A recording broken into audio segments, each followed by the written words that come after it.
የሩሲያውን ፕሬዝዳንት ቭላዲሚር ፑቲንን እንደ ኒኮላስ ማዱሮ ማፈን ፈልጋለሁ ስትል እንግሊዝ ይፋ ማድረጓ እያነጋገረ ነው። ፓኪስታን ደግሞ የእስራኤሉን ጠቅላይ ሚኒስትር እግር ከወርች አስሬ ወደ ዘብጥያ መወርወር ምኞቴ ነው ስትል ተደምጣለች። ቱርክና ሙስሊሙ ዓለም ተባብሮ ኔታንያሁን እንደ ማዱሮ ማሰር አለበትም ብላለች። ፓኪስታን የትራምፕ አስተምሮ ዓለምን በአፈና ወሬ ሞልቶታል። ይልቁንም ትራምፕ በመጪው ሰኔ 14 ቀን 80ኛ ዓመት ልደታቸውን ሲያከብሩ አያቶላህን ፈንግለው ግሪንላንድን ቀላቅለው ብሪክስን አፍርሰው እንደሚሆንም ተናግረዋል። ብሪክስ በደቡብ አፍሪካ ኢትዮጵያን ጨምሮ እነ ቻይናና ሩሲያ፣ ኢራንና ደቡብ አፍሪካን ያካተተ የባህር ላይ የጦር ልምምድ እያደረጉ ነው። ትራምፕ እነዚህን እጨፈልቃቸዋለሁ ያሉ ሲሆን ቻይናም ታይዋንን ጫፏን አትነካትም ሲሉ ተደምጠዋል። ትራምፕ በ6 ዓመት የሚበልጣቸውን የ86 ዓመቱን አያቶላህ ካሚኒን ይህን ሽማግሌ ከመንበሩ አነጥፈዋለሁም ሲሉ ተደምጠዋል። አንዳንዶች ሽማግሌው በሽማግሌ ላይ ተነሳ እያሉ ፖለቲካዊ ስላቅ ማሰማታቸውን ተከትሎ ትራምፕ እኔም እየተጓዝኩ የማንቀላፋ እንቅልፋሙ ጆ ባይደን አይደለሁም፣ ሚስቴም ባትወደውም ሰውነቴ ቀሎኝ የምደንስ ሰው ነኝ ብለዋል። ትራምፕ በየመድረኩ በመደነሳቸው ኒኮላስ ማዱሮ በትራምፕ ለማሾፍ እንደ ትራምፕ መጨፈሩ የሚታወስ ነው። ትራምፕ መደነሴን እንኳንስ ማንም ሐሜተኛም ባለቤቴ ሚላኒያ ማታስቆመኝም ሲሉ ተደምጠዋል።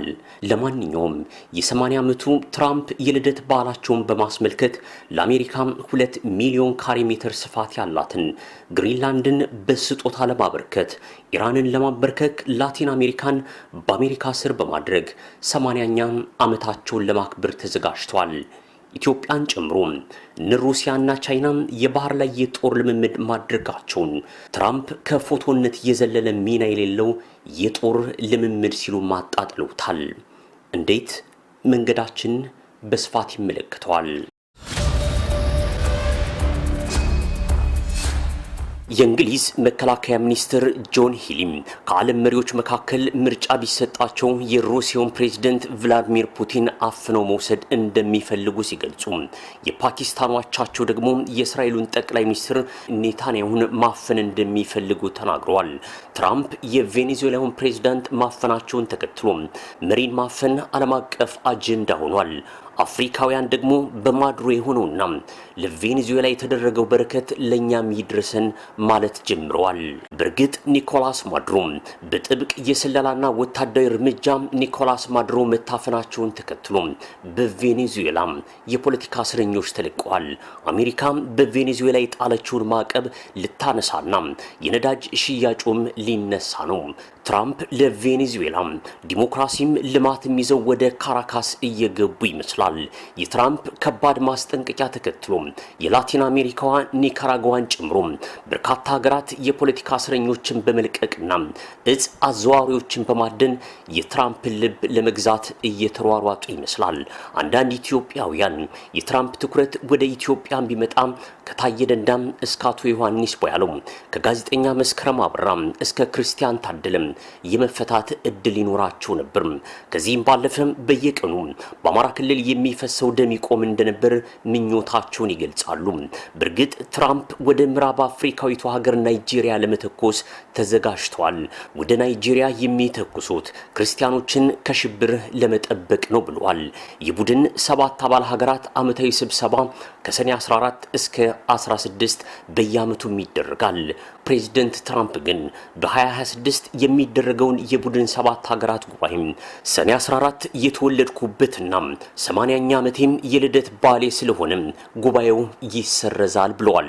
የቡድን 7 ጉባኤም ዘንድሮ በትራምፕ ልደት ምክንያት የተራዘመ ሲሆን ለትራምፕ ልደት የባህረ ሰላጤው ሀገራት እነ ኳታር፣ ሳውዲ፣ ግብጽ ለትራምፕ የአውሮፕላን ስጦታ እያዘጋጁ መሆኑም በሹክሹክታም እየተሰማ ነው። ትራምፕ ገና 2 ዓመት ከግማሽ የፕሬዝዳንትነት ዘመን ስላለው በልደት በዓሉ የበርካታ ሀገራት መሪዎች ስጦታ በመስጠት የትራምፕን ልብ ለማራራት ይሞክራሉም ተብሎ ይጠበቃል። ትራምፕ ግን 80ኛ ዓመት የሚከበረው የዓለማችን ትልቋ ደሴት ግሪንላንድ ወደ አሜሪካ ቀላቅዬና የኢራኑን አያቶላህን ከወንበር አንስቼ እንዲሁም ብሪክስ የሚባልን ማህበር አፈራርሽ ነው ብለዋል። ትራምፕ 56000 ህዝብ ያላትን የቆዳ ስፋቷም ከ2 ሚሊዮን በላይ ካሬ ሜትር ያላትን ያ ማለት ከኢትዮጵያም በሁለት እጥፍ የሚበልጥ ስፋት ወይም ደግሞ እስራኤልን ወደ 30 እጥፍ በቆዳ ስፋት የሚበልጠውን ግሪንላንድ ደሴትን የአሜሪካ ለማድረግ ቆርጠው ተነስተዋል። የሰሜን ዋልታ ጫፍ የሆነው ግሪንላንድ ደሴት 80 ከመቶ በበረዶ የተሸፈነ ሲሆን የህዝብ ቁጥሩም 56000 ብቻ ቢሆንም የራሱ ጠቅላይ ሚኒስትር አለው። ይሁን እንጂ ጠቅላይ ሚኒስትሩ ቀጥታ ተጠሪነቱም ለዴንማርክ ነው። ስለዚህ ግሪንላንድ የዴንማርክ ሲሆን ትራምፕ ግሪንላንድን ከኔቶ አባሏ ዴንማርክን ለመንጠቅ ወታደር ልከዋል። ኔቶም በጠቅላላ ከዴንማርክ ጎን የቆመ ሲሆን አሜሪካ ግን ተልባ ቢንጫጫ ባንድ ሙቀጫ በሚል ከኔቶም ከተመድን ፍላጎት ውጭ ግሪንላንድን ለመቀላቀል ወታደር ልካለች። ግሪንላንድ ወደ አሜሪካ ከተመለሰም በግሪንላንድ አካባቢ ቻይናና ሩሲያ ዝር አይሉም ያሉት ትራምፕ አሜሪካም በቆዳ ስፋቷ እንደ ሩሲያ እየሰፋች ትመጣለች። ሌላው ትራምፕ እሳቸው ከነጩ ቤተ መንግስት እስካሉ ድረስ ታይዋንን ቻይና መንካት አትችልም ያሉ ሲሆን የፎክስ ኒውስ ጋዜጠኛው እርሶም ግሪንላንድን ከወሰዱ ለምን ቻይና ታይዋንን አትጠቀልልም ሲል ጠይቋል። ትራምፕ አሜሪካ የዓለም አለቃ ናት፣ ከአለቃ ጋር ትከሻ ለትከሻ መለካካት አይቻልም ሲሉ በድፍረት ተናግረዋል። ሌላው ትራምፕ በኢራን የዘለቀውን ህዝባዊ አመጽ አውድሰው በተቃዋሚዎች ላይ ግድያ ከተፈጸመ የኢራን መሪዎችን እኛም ማደን እንጀምራለን ሲሉ ተደምጠዋል። በኢራን ለሁለት ሳምንታት በዘለቀው ህዝባዊ ተቃውሞ ምክንያት የመንግስት መስሪያ ቤቶች እየወደሙ ሲሆን ጤና ጣቢያዎች በመንግስት በሚተኮስ ጥይት ተመተው በሚታከሙ ሰልፈኞች ተሞልተዋል። የኢራን እስላማዊ ዘብ የተባለው ወታደራዊ ክንፍ በሞሳድና በሲአይኤ የሚመራውን ህዝባዊ ሰልፍ መበተን ሉዓላዊነትን ማስከበር ነው ብሏል። ነገር ግን ህዝቡም በሰልፉ የገፋ ሲሆን በኢራን ወታደራዊ ኃይል መካከል መከፋፈል ስላለ የተወሰነው የወታደር ክፍል ወደ ህዝቡ ከሆነ የአያቶላህ ካሚኒ የስልጣን ዘመን ያበቃል። ይህ ከሆነም የኢራን ባለስልጣናት ወደ ሩሲያ ለመኮብለል ተዘጋጅተዋልም ነው የተባለው። ከዚህ በፊት የሶሪያው ፕሬዝዳንት በሽር አልአሳድ ወደ ሞስኮ መኮብለላቸውም ይታወቃል። ሞሳድና ሲአይኤ የኢራንን መንግስት እንደ ቬኔዙዌላ ከጣሉ በእርግጥም ዓለም በአሜሪካ እጅ ብቻ የመግባት እድሏ እየተረጋገጠ ይሆናል። ይሁን እንጂ ኢራን እስራኤልን አፈርሳለሁ፣ አሜሪካን እመታለሁ፣ ሰልፉንም እበትነዋለሁ እያለች ሲሆን የባህር ኃይል ልምምድም በደቡብ አፍሪካ እያደረገች ነው። በነገራችን ላይ በደቡብ አፍሪካ በሚደረገው የብሪክስ አባል ሀገራት የባህር ላይ የጦር ልምምድ ኢትዮጵያም እየተሳተፈች ሲሆን በልምምዱ ቻይና፣ ሩሲያ፣ ደቡብ አፍሪካና ሩሲያም ይገኙበታል። ትራምፕ ይህንን ልምምድ የሴረኞች ጉዞ ያሉት ሲሆን ደቡብ አፍሪካም ነጭ ጠልና ግራ ዘመም በመሆኗ በማዕቀብ ለማሽመድመድም ዝተዋል። በሌላ በኩል የትራምፕ መሪን የማፈን ውርስ አሁንም አጀንዳ ሆኗል። የእንግሊዙ የጦር አለቃም በዩክሬን ዋና ከተማ ኬቭ ባደረጉት ጉብኝት ለኬቭ ኢንዲፔንደንት በሰጡት ቃለ ምልልስ ላይ ነው።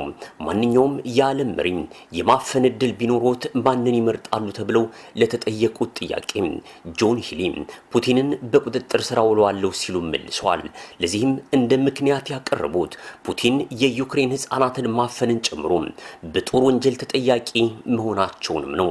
ጆን ሂሊ ፑቲንን እግር ከወርቻ ስሬም ለንደን ባስረው ነፍሴ ትረካለችም ሲሉ ተደምጠዋል።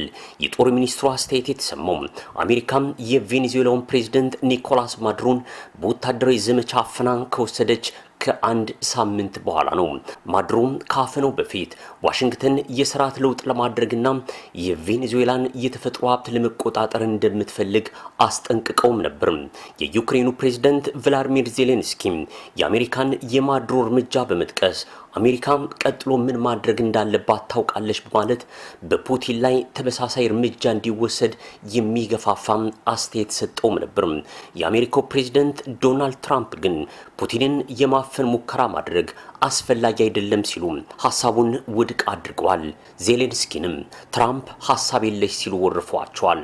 በተያያዘ ዜና ዜሌንስኪ አሜሪካ በሩሲያ ግዛት ውስጥ የቼቼን ሪፐብሊክ መሪ ራምዛን ካዲሮቭን እንድታፈን ጥሪ አቅርቦ የነበረ ሲሆን ካዲሮቭም ለዜሌንስኪ ወንድ ሁንና ራስህ ሞክረው የሚል ጠንካራ ምላሽ ሰጥቷል።